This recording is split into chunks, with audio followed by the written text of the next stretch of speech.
الحمدللہ رب العالمین والعاقبۃ للمتقین والصلاۃ والسلام علی رسول الکریم اما بعد۔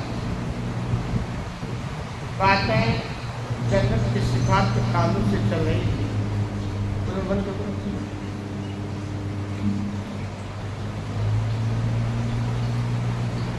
کیوں حقیقت میں جو حقیقی مومن ہوتا ہے اس کی دنیا میں زندگی گزارنے کا مقصد اگر دیکھیں تو صرف ایک ہی، کیا جنت مل جائے۔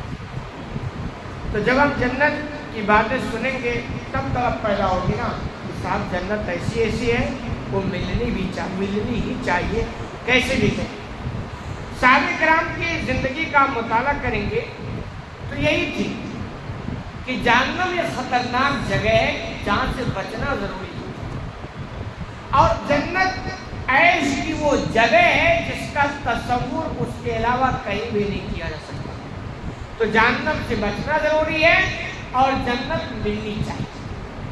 یہی وجہ ہے کہ جو لوگ ایمان والے نہیں ہوتے جب ان کی زندگی دیکھتے ہیں یار کیا بات ہے، کیا چیز ہے کہ جس کی طلب اور طلب میں یہ دنیا کی ہر قربانیاں برداشت کر سکتے ہیں مگر جنت کو چھوڑ نہیں سکتے، جہنم میں جانا گوارا نہیں۔ تو وہ صفات آپ سنیں گے، ایمان پیدا ہوگا تو ایک طلب پیدا ہوگا۔ حدیث نمبر ہے 3244 عن ابی ہریرہ رضی اللہ عنہ قال، ابو ہریرہ رضی اللہ عنہ سے روایت بیان کرتے ہیں قال رسول اللہ صلی اللہ علیہ وسلم کہ اللہ کے رسول صلی اللہ علیہ وسلم نے ارشاد فرمایا قال اللہ اعد لعباد الصالحین، کہ اللہ فرماتا ہے، اللہ کے رسول فرماتے اللہ فرماتا ہے، اس کو حدیث قدسی کہا جاتا ہے کہ جب قرآن کی آیات نہ ہو، حدیث ہو اور اللہ کے رسول کے اللہ فرماتا ہے یعنی ڈائریکٹ، تو اللہ کے رسول فرماتے اللہ فرماتا ہے کہ میں نے اپنے نیک بندوں کے لیے کون چیزیں تیار کر رکھی ہے، یعنی تیار کر رکھا لعباد الصالحین، نیک بندوں کے لیے۔ آپ خوش نصیب الحمدللہ جتنے بیٹھے ہیں نا ہے ایک طرف، کیونکہ بہت سارے لوگ ہیں وہ نہیں آئے، آپ آتے ہیں نماز پڑھنے، اچھی بات ہے، یہ آپ کے دینداری کی پہچان ہے، بتائی تھوڑی سی اور کوشش کریں مکمل دیندار بن جائے، کیونکہ نیک لوگ جو ہے نا وہ آدھا والا معاملہ نہیں، وہ پورا والا۔ اللہ کہتا ہے ہم نے نیک بندوں کے لیے تیار کر رکھا ہے، تو آپ مکمل نیک بن جائیں۔ کیا دقت ہے بھائی، تھوڑا سے کوشش کیے تھوڑی اور کر لیں، نماز 4 وقت پڑھتے ہیں 5 وقت پڑھنے لگ جائیں، کیا دقت ہے؟ آپ جیسے نماز پڑھتے ہیں اللہ کو راضی رکھنے کے لیے، اللہ کی ناراضگی سے بچنے کے لیے، تو ایسے داڑھی بھی رکھ لیں تاکہ، کیونکہ داڑھی نہ رکھنے سے بھی اللہ ناراض ہوتا ہے۔ جھوٹ مت بولیں کیونکہ جھوٹ بولنے سے بھی اللہ ناراض ہوتا ہے۔ حلال پر اکتفا کر لیں کیونکہ حرام کھانے سے بھی اللہ ناراض ہوتا ہے۔ یہ مکمل دینداری اور کوئی مشکل کام نہیں، تھوڑی سی کوشش کریں گے، فکر آخرت پیدا کر لیں، انشاءاللہ ساری بات بن جائے گی، تو مکمل دیندار بنے۔ تو اللہ نے کہتا ہوئی کہ ہم نے نیک بندوں کے لیے وہ چیزیں تیار کر رکھی ہے ما لا عین رات ولا اذن سمعت، کہ جن کو کسی آنکھوں نے دیکھا نہیں اور نہ کسی کان نے سنا، وہ چیزیں اللہ نے جنت میں جنتیوں کے لیے لگا۔ آپ کہتے تو سنتے ہیں کہ جنت میں انگور ہوں گے، سیب ہوں گے، شہد کی نہریں، دودھ، یہ ساری چیزیں، تو اللہ نے وہ ساری چیزیں بتائی ہیں کچھ، کیونکہ اگر آپ کو کہ جنت میں نعمتیں ہیں جس کو آپ نے نہیں دیکھا نہیں سنا تو پتہ کیا چیزیں ہیں، کیا پتہ کیا چیزیں ہیں، تو کچھ چیزیں اللہ نے بتا دی ہیں کہ جنت میں، تاکہ آدمی سمجھے نا کہ دودھ، دنیا کی دودھ میں یہ لذت ہے تو جنت کی دودھ میں کیا لذت ہوگی، دنیا کی سیب میں یہ لذت ہے تو جنت والی سیب میں کیا لذت ہوگی۔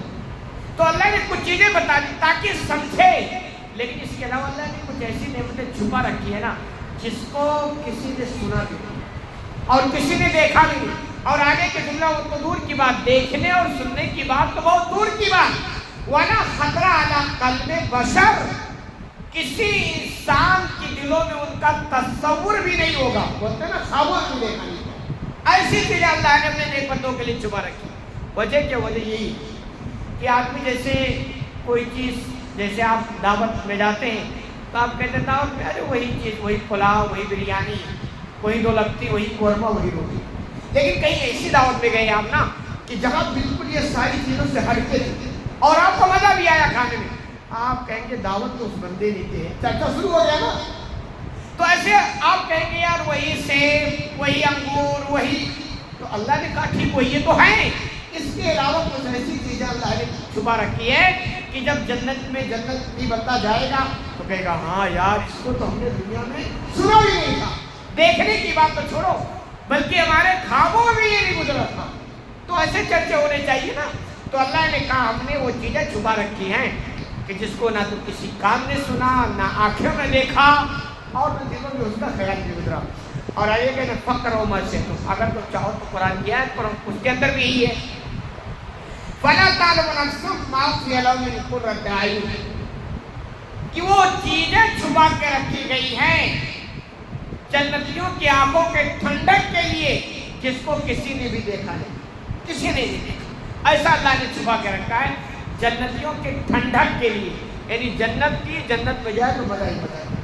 اور جنت دیکھے حقیقت میں اللہ ہمیشہ بندوں کے نیچر کی بات کرتا. دنیا میں ہم رہتے ہیں نا، ہم کیا ہمارے دل میں کیا چلتا ہے؟ دنیا میں تھوڑی عیش کی زندگی ہونی چاہیے. کہتے بھائی پڑھ لو، محنت کر لو تاکہ جوانی میں تھوڑا عیش کر لینا، جوانی میں محنت کر لو تاکہ بڑھاپے کی عیش. اللہ کہتا ہے دنیا کی زندگی تھوڑی ہمارے حساب سے گزار دو، ہم تمہیں جنت میں وہ زندگی دیں گے جہاں عیش ہے.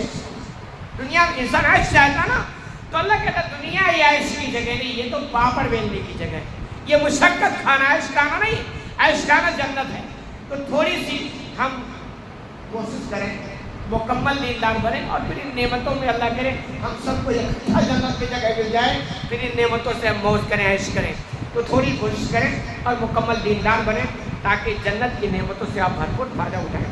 اللہ رب العالمین سے دعا ہے الہ العالمین جو ہمیں کہنے سنے زیادہ عمل کرنے کی توفیق عطا فرمائے.